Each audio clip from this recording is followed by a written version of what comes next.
Hey everyone, it's Ivan, KitBadger.com, out here for another gun review, and today, talking about this guy right here, the fixed rifle by Q. This gun review is arguably long overdue. The story starts actually years ago. I had actually gone back, I can't remember if it was 2017 or 2018, back to New Hampshire. I was going back for a Night Fighter 101 course with Kyle Lamb. It was at the SIG Academy, and I'm like, well, I'm already going to be in New Hampshire. Is there anything else I should probably check out, maybe film while I'm there? And ended up stumbling upon Q and reached out in the DM, said, hey, this is me, this is what I do. I'd like to come check out what you guys do. Maybe film kind of what you guys have going on. And Kevin was like, yeah, sure. So I was like, all right. So I ended up out there, and pretty sure he forgot he invited me, because finally I'm like, well, he hasn't responded, so I need to just probably head over there. And going over there, him and Ethan, Kevin and Ethan were walking out of the building. I'm like, hey, is this Q? They're like, oh, yeah. Hey, we're going to lunch right now, come with us. So ended up going to lunch, coming back, and over the next day or so, basically spending a lot of hours with Nick, who kind of lead engineer on this project.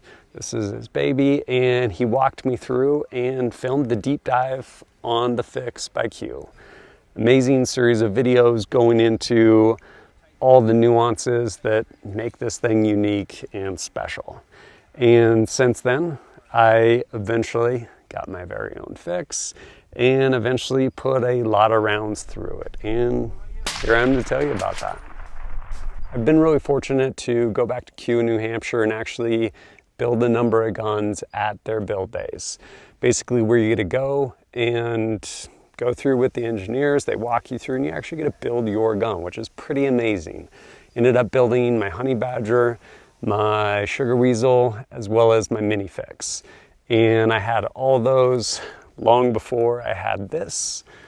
And I did not get the opportunity to build this one, but I'm pretty sure it was built with love, because on the inside of the bolt in Sharpie, it says, Ivan loves Drew. Pretty sure Drew built it for me. But I've had this thing probably, well, definitely over a year now, I guess. Ended up getting it to bring it on the Coast to Coast 2020. Basically a tour going across the entire nation, setting up range days where people get to go out and shoot rad guns that probably otherwise wouldn't have an opportunity to shoot, this being among them. And since then, a lot of rounds got shot through this. This was definitely kind of a favorite gun on the tour.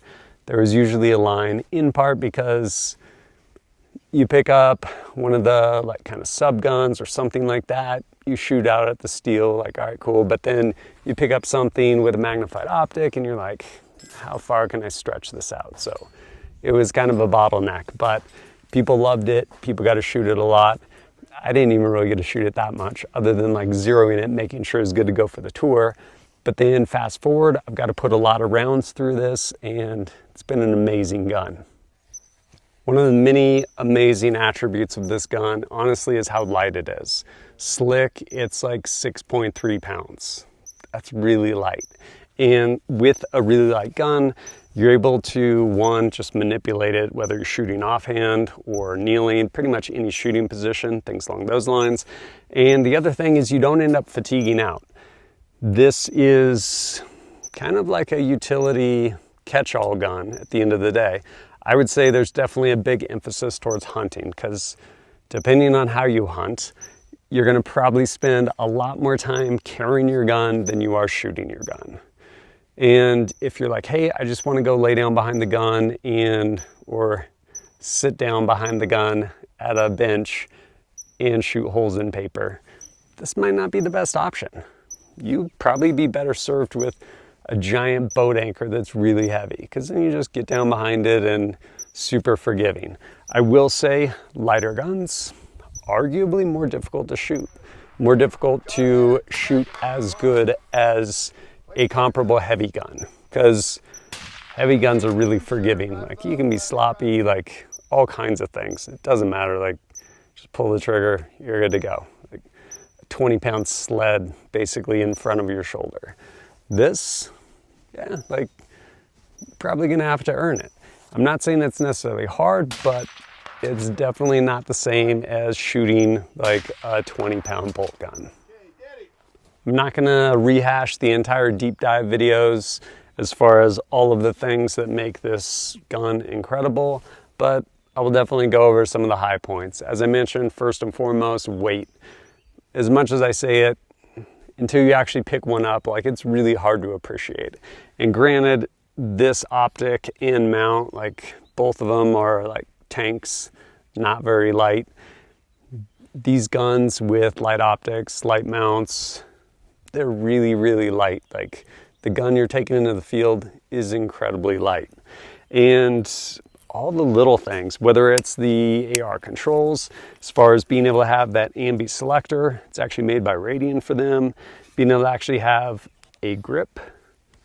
Personally, I really like it. All the skills transfer over, and the 2-stage trigger, it's really nice. You have a light single stage, you get to a very distinct wall, and then you break your shot. And they actually do a ton of testing with these triggers. They're at Q, like every single one, they put it on a machine, make sure it is within their, essentially within their tolerances of what they decided they want their triggers to ship. And they all are really, really nice. Top of that, you have other things too, like continuous top rail. So depending on what type of hunting you're gonna do, or type of shooting for that matter, if you wanna put clip-on thermals, anything like that out there. And then, yeah, completely adjustable stock, which is amazing. Basically, you'll use like a T25 Torx bit. You can loosen it up, move this back, move this up, however you want it. Not to mention, you can adjust this up and down. And yeah, this thing is rad. And then on top of everything, you have your cherry bomb, which is great if you're going to, well, it's great if you need a little bit of recoil reduction. In part two, it doesn't have to be timed, which is huge. And this is on here hand tight, because the other nice thing is the barrel's actually tapered. And what that allows is, one, this to mate up incredibly solid, but then if you didn't lose any of your stuff that you shouldn't lose, you can take one of their silencers. This right here is their half Nelson. And when this thing threads on, it's basically conical on the inside, in front of the threads, I guess it would be, so that when the tapers meet up, they basically smear together, get on there really nice and tight, and that doesn't come off until you actually back it off, which is amazing because most direct thread silencers suck. If they end up staying on, it's usually because they're like frozen on there with like carbon, whereas this does an incredible job. There's a lot of cool stuff on this gun. Another thing I like, SR25 pattern magazines, like these from Magpul right here. So you don't have to get super expensive like AI magazines to get the thing to run. And part of what keeps this thing so light is actually Q's key mod, which they offer their key mod handguards.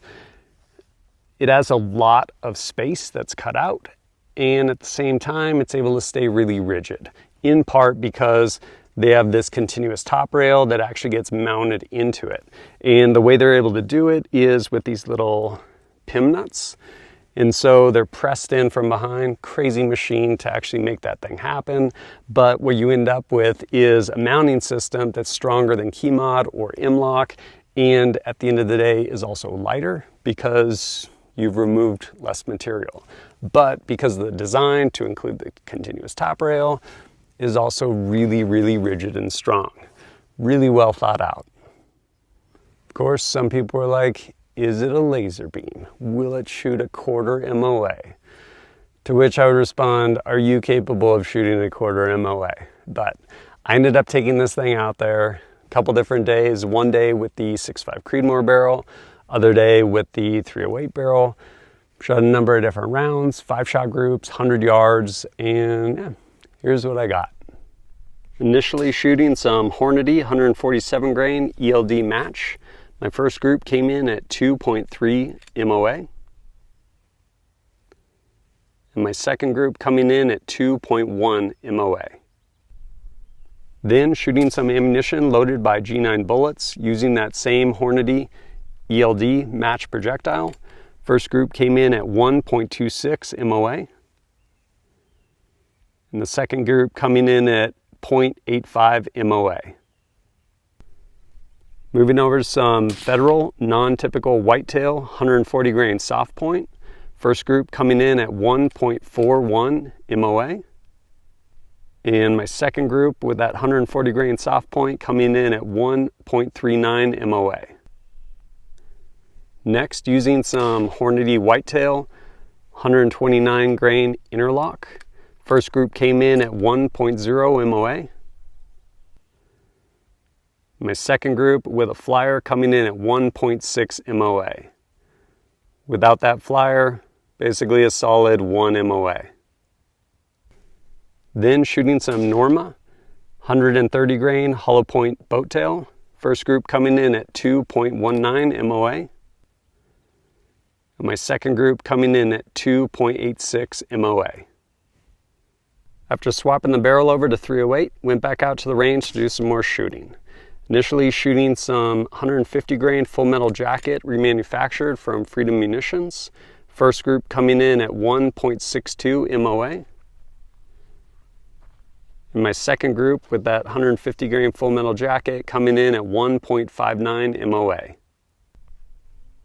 Then moving over to some Hornady Critical Defense 155 grain FTX. First group came in at 1.75 MOA. And my second group with a flyer coming in at 2.55 MOA. Then moving over to some Sierra Match King 168 grain. First group came in at 0.95 MOA. My second group with that Sierra Match King 168 grain coming in at 1.03 MOA. Next, shooting some more Federal Golden Medal match, this time 175 grain. First group came in at 1.28 MOA. Without that flyer, would have been 0.63 MOA. My next group of the 175 grain gold medal match coming in at 1.58 MOA. Again with a flyer.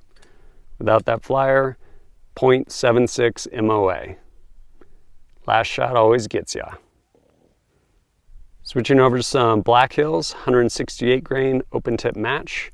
First group came in at 1.97 MOA. And for all you people that just shoot 3-shot groups, did it come in at that or 0.61 MOA? And my next group with that Black Hills 168 grain came in at 1.31 MOA. Or did it? Did it come in at 0.277 MOA if I shoot 3-shot groups? What are my thoughts on those groups? First and foremost, I will say a better shooter, I'm sure, could get better groups with this gun and that ammo. That's what I got out there that day. For me personally, this thing does an amazing job with like a regular hunting load, like that Hornady whitetail, whatever interlock round, like 1-inch groups, like consistently. Even when I was down there in southern Idaho, I went out, basically re-zeroed the optic and everything, shot some groups. I'm like, all right, cool. Got my data, put it in the ballistic app, so I knew what my holds were, and proceeded to go out and shoot an elk at like 420 yards off of a tripod because I was confident. Like I knew with that ammo and me behind the gun, consistently get about 1 MOA. So being able to take that shot at like 420 yards, all right, cool. Like the round's gonna go somewhere roughly within this 4-inch circle, as long as I do my part. And I did, and I had an elk. Now I'm eating that elk. But for me personally, I think the accuracy's there. I will say again though, not the easiest gun to shoot. It isn't. Throw someone behind like a big heavy Accuracy International or something like that with like a 10-pound scope on there. Yeah, like you just get behind and you pull the trigger. Like this, you have to do a good job because your inputs will actually go into the gun because it's a light gun. but I think it's a really good balance with respect to how light it is, how accurate it is, the fact that you can actually just like fold this thing up, throw it in your pack. I carried it up here today. Now this thing's pretty amazing. And there's just some really, really incredible stuff that's actually gone into this from the engineering side. And again, not going to rehash it. I would encourage you to go check out those deep dive videos because it is pretty amazing. Who do I think that's going to be good for? Well, someone looking for a incredibly light, handy, kind of jack of all trades, utility rifle. I mean, whether you take this thing out to the range or hike into the backcountry, hunt, whatever it may be, it's an amazing gun. You're like, Ivan, I want to go shoot PRS. This isn't that gun. Yeah, you can go shoot PRS with this, but look at the guns that are around you on benches. They're like 20 pounds. This is not that. This is a like sub 6.5 pound 308 or 6.5 Creedmoor. Amazing gun to shoot, amazing handling. Yeah, this is not that though. It's not a PRS gun. You can of course use it if you want. Overall, it's a feat of engineering and consequently, probably gonna pay for it. When it comes to picking these up, one, honestly, there's giant back order right now, and two, they're expensive, about $3,300 because there's almost zero parts commonality. Pretty much everything on this gun has to be machined, a lot of the stuff in-house, and yeah, there's a lot going on with this. Really incredible gun. You're saying $3,300. I could go do it. Go get whatever. Because at the end of the day, a gun you have is better than a gun you don't have, and shooting's fun. Like, get a gun and go out and shoot. If this is out of your budget, it's out of your budget. But if it is in your budget and this is something you're looking for, it's incredible. Like, there's literally nothing else like this out there. Completely kind of reimagined bolt action rifle. Pretty rad gun.